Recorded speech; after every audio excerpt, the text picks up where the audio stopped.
My name is Dave Lowery. Okay, and Dave, where did you live? You lived in Marville, right? Where did you live before Marville? Well, let's see. Newfoundland in 1958. We initially went to Cold Lake, Alberta in 1961. Dad was an instructor on 104s there, and then he was posted to Marville in 1964. So between 1964 and 1967, I lived both in Marville, France, and Metz, France. So where did you leave from? Like, did you leave from Trenton, or fly out of Trenton, or do you remember? Yeah, we flew on the Yukon aircraft, a 4-engine turboprop, 13 hours both ways. And flew straight into Marville.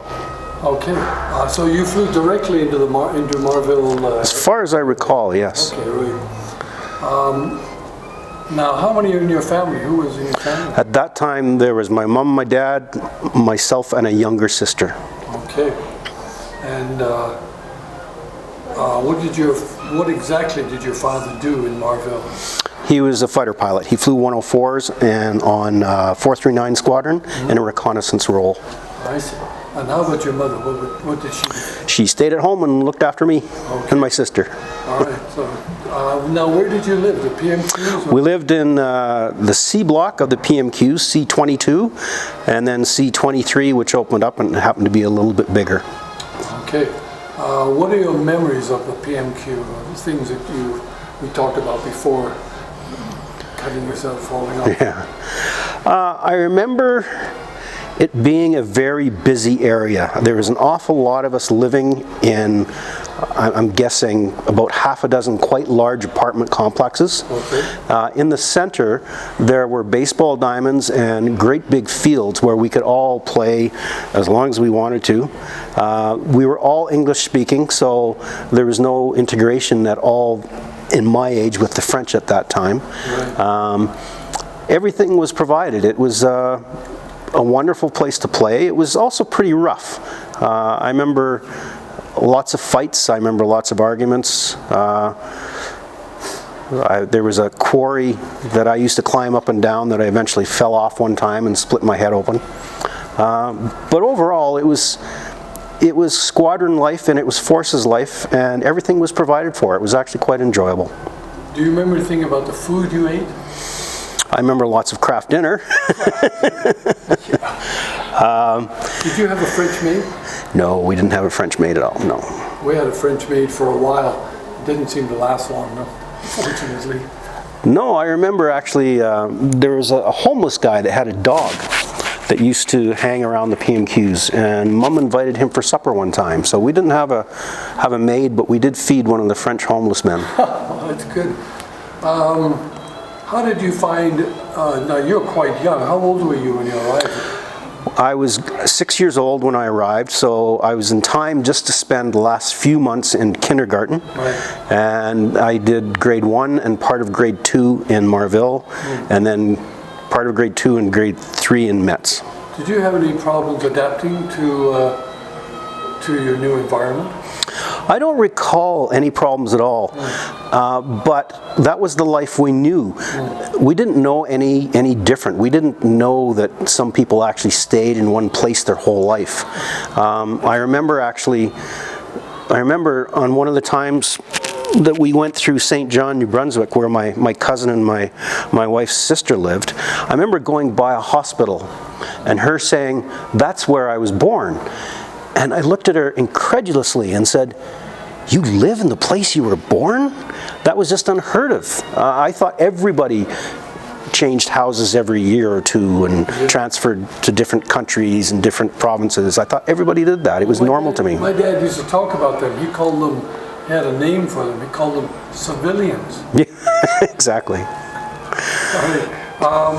What are your memories of school like? Do you have any memories like of teachers in particular or sports? The memories I have are school. Again, it was quite early on. Nothing remarkable. I do remember falling in love with my grade 1 teacher, though she got sick, some terrible chronic condition, and didn't last the whole year. But we were taught in a Canadian school by Canadian teachers under the Ontario education system. So it really wasn't any different than if you had gone to school in Canada somewhere. Right. Do you remember your, now where was the school? Where was the, I didn't go to that level, so where was that? The school was actually adjacent to the PMQ compound. Right. So it was literally, I might get the directions incorrect, but it was literally on the, I'm going to say, the east side of the compound. And even as a young boy at the age of 6, I was able to walk to school with no problem. It wasn't very far at all. Yeah, that's one of the blessings of living on a military base. You know, not far to the PMQs or the... Exactly. Everything was provided for, including right beside the school that I attended was a department store with a selection of groceries, and all the essentials were right there. So you didn't actually even have to leave if you didn't want to. Near the PMQs? Yeah. Okay, great. How about the weather?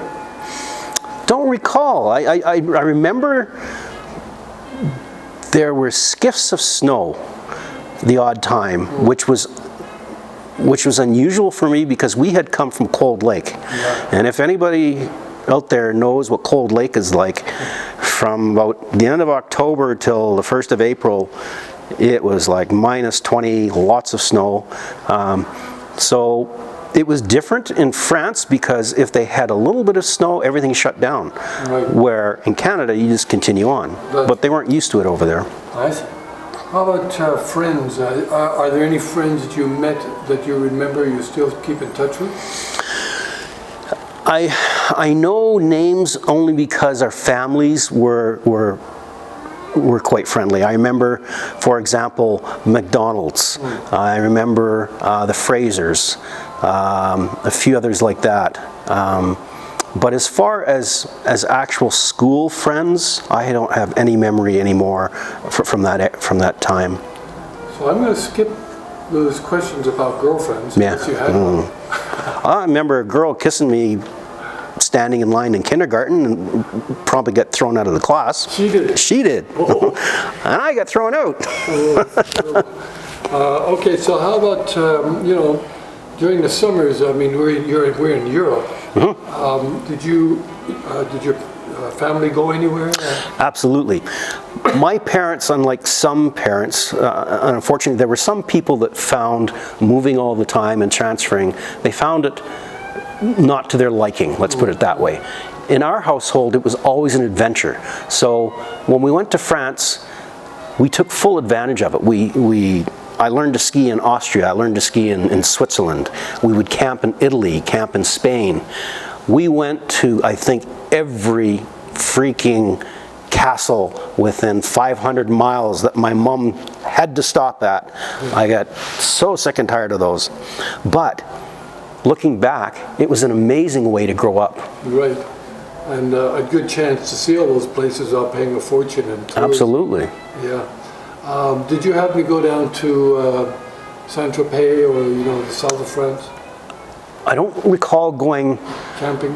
Like I said, we used to camp a lot at a place called the Laughing Whale in Spain, which was close to Barcelona, and it actually is still there.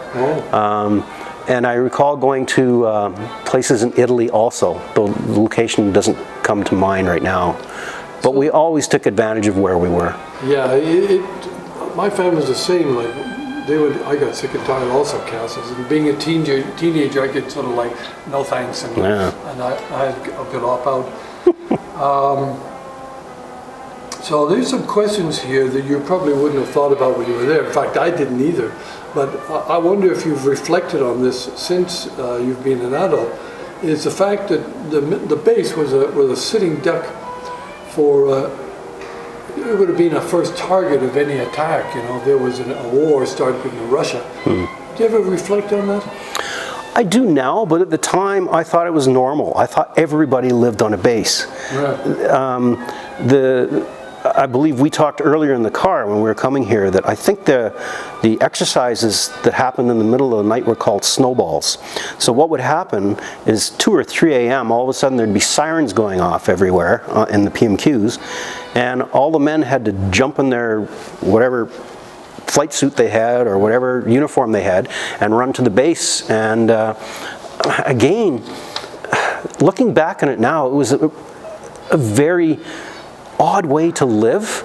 But it didn't stress me because I just thought that was the normal state of affairs. Yeah, at that age, you just don't think about it. Yeah, that's right. Just go with the flow. You were mentioning before, and I've got one of those questions here that we talked about in the car also, about practicing in case of a nuclear war under your desk. Can you relate that again? I remember many times having to jump under our desk as practice for apparently bombs coming or something. But that sounds terribly ominous now for a little kid to have to get under a desk because somebody might be dropping bombs. Yeah. But did I actually believe that some were coming? Probably not. Yeah. It was just some ritual we did that we got used to. Yeah.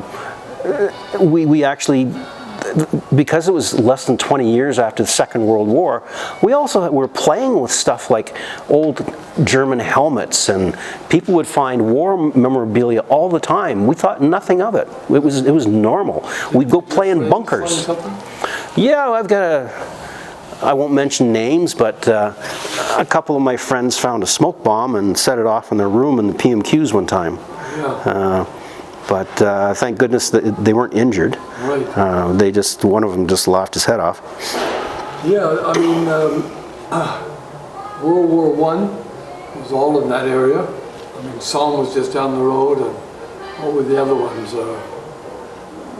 War memorials all over the Verdun, also just down the road. There was German bunkers left around that I thought that was normal too. Yeah. I mean, Dad would point out, oh yeah, that's a German bunker. It was starting to get overgrown at the time.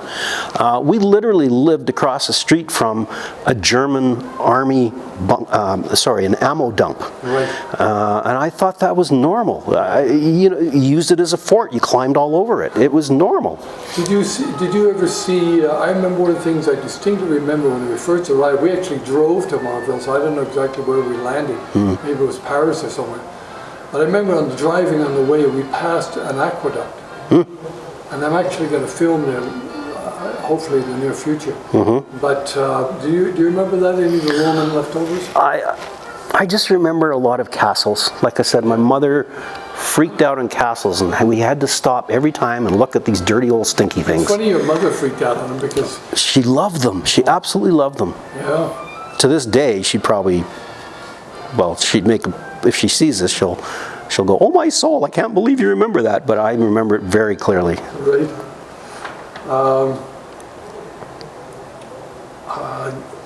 When did you sort of get an inkling that you were going to leave Marville?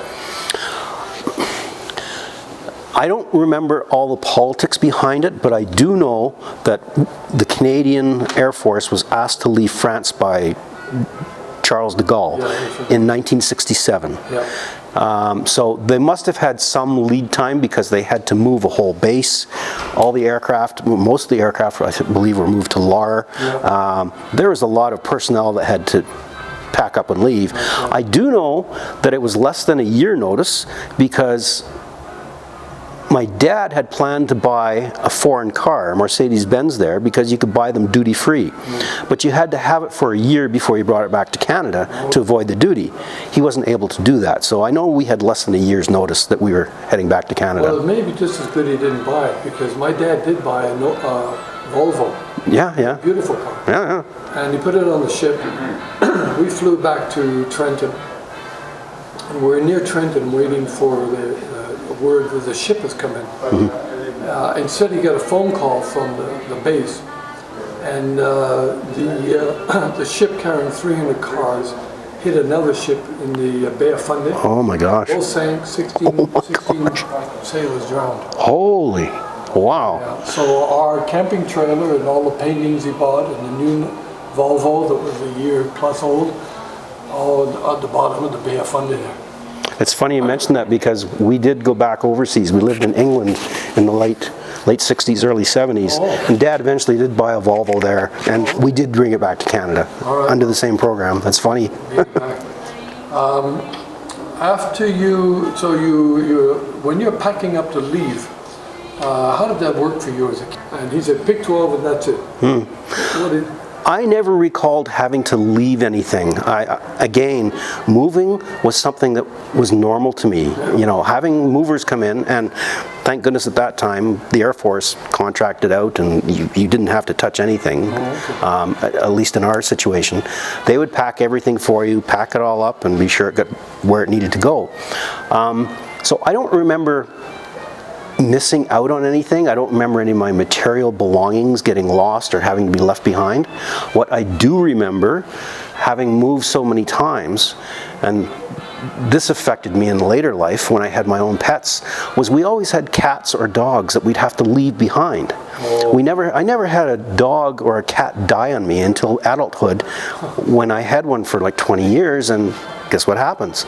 So it was always this terrible, terrible feeling of leaving behind a cat or a dog everywhere we went. Wow. So that's the only we had pets downside. in Winnipeg when we were here, but they died on us before we moved. So I suppose that's fortunate. That's, yeah. I don't know what's better, having to leave a beautiful black lab behind, and you know, oh, it still tugs at my heartstrings, you know. Yeah, I never thought about that before. You know, when you're a young boy, especially when you've got a dog, there's a great attachment there. Yeah. And to have to give it away to somebody or somebody looked after, I guess. And also, to be clear, the older I got, the harder it became. Yeah. You know, once you hit the teenage years and so on, I didn't want to move that much anymore. You know, I was tired of losing friends and losing pets, and I'm grateful that at least for high school I was in the same school for grade 10, 11, and 12. Right. Yeah, but the rest of the time it was common to move in the middle of the year, the end of the year. It's just the way it was. Right. Every good base had a rec center. That's usually a swimming pool too. I remember a swimming pool somewhere in the area. There was a small pool there. Yeah. I think it was maybe I remember taking lessons. I don't recall exactly where now, though. But I remember the swim teachers were English. They were Canadian. Yeah. But I don't remember.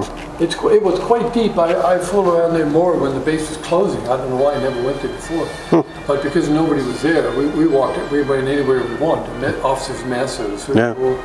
A lot of places were off limits, right? So you packed up and you came back to Canada. Where did your dad move posted? In our case, we were posted to Kingston, Ontario, for a year. He went to Staff College there for a year. Okay.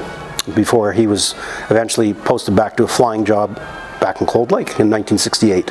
Oh, back to Cold. And you did you finish up high school in Cold Lake? No, I finished high school in Oromocto, New Brunswick, in Gagetown. Yeah.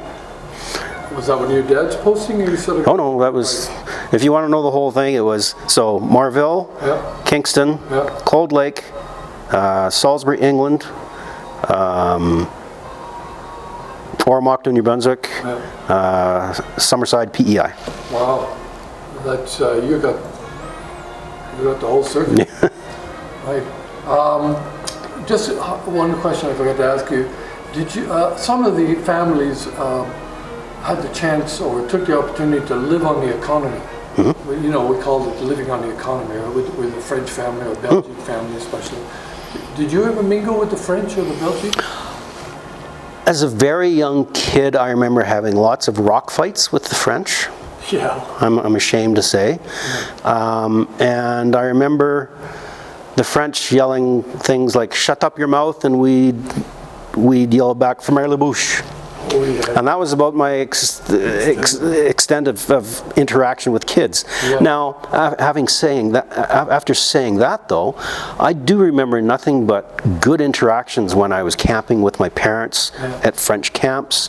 I remember, believe it or not, at the very young age of 6 to 7 to 8 years old, walking into Longueuil to get a baguette from my mom. Okay. You know, you walk down that really steep little hill, but everything was right there. You walk right back up. It wasn't that far. No, it wasn't. Been drunk and walking. I don't remember that. But We used to sing at the top of the road, overlooking the PMQS, and you know, the latest rock and roll songs, and inevitably somebody would wait for somebody to open the window and just yell, "Shut up!" You know, then we would, you know. before we get into trouble.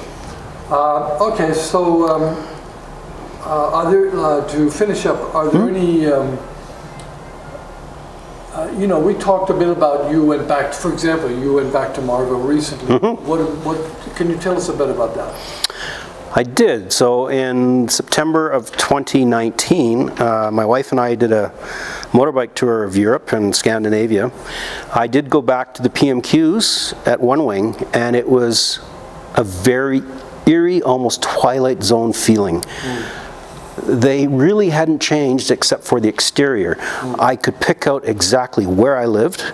I knew which block it was. The school that I went to kindergarten, which is looks like just a 2-room small building, was still there, as was the building where elementary as was the building where elementary school was taught, which was right beside it. So it was, people were living there, but I believe it's all low-cost housing now. It hasn't been maintained very well, which is kind of sad. But the fact that it's even there was quite remarkable. And what, to me, even more remarkable was that I could remember this, and it's been over 50 years. Yeah. It felt like some of it felt like I left yesterday. Yeah. It looked so similar. Yeah. So. When I went back 4 years ago, the trailer court had, the roads were still there, but everything else was bush and trees. Right, right. My place was. Yeah. And you know what, usually on bases that's what happens. Cold Lake, we lived in a place called Tin Town, or Medley is what it was called. They were Atco trailers in the 60s. They're all gone. We lived in an area called Martineau, which was actually buildings. Right. They have just abandoned them all. So a lot of base Brats homes are no longer there, you know, because either the base has moved on, or they've closed it down, or something else has happened. I never thought of myself as a trailer kid until I realized that I had lived in one for 3 years, you know. But all right, well, that's great. So what are you doing here? What's your job in particular with the society? With the museum? Yeah. I sit on the board for the Air Force Museum Society of Alberta. Yeah. My job mainly is to do a little bit of marketing, but predominantly I produce their newsletter because of my background in journalism. Okay. So I do their newsletter and give various tours when I'm needed and things like that. And so the last thing would be, do you have any comment? I mean, if some kid was watching this film 20 years in the future, what comment would you like to leave to that kid? I would say remember the past. Research things like the Cold War, because though no shots were fired, a lot of people served very long to ensure the safety of Canadians, North Americans, everybody. It was an extremely important era. While I was very young and living through it, I didn't realize how pertinent and important it was. Yeah. Since adulthood, and after showing some kids through our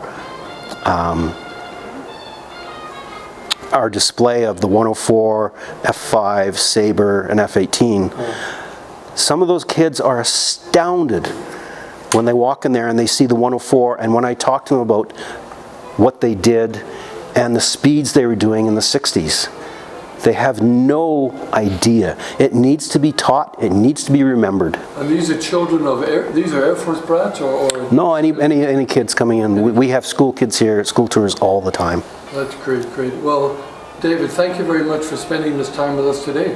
No worries. Does that work for you? I'm just going to sure. give in that.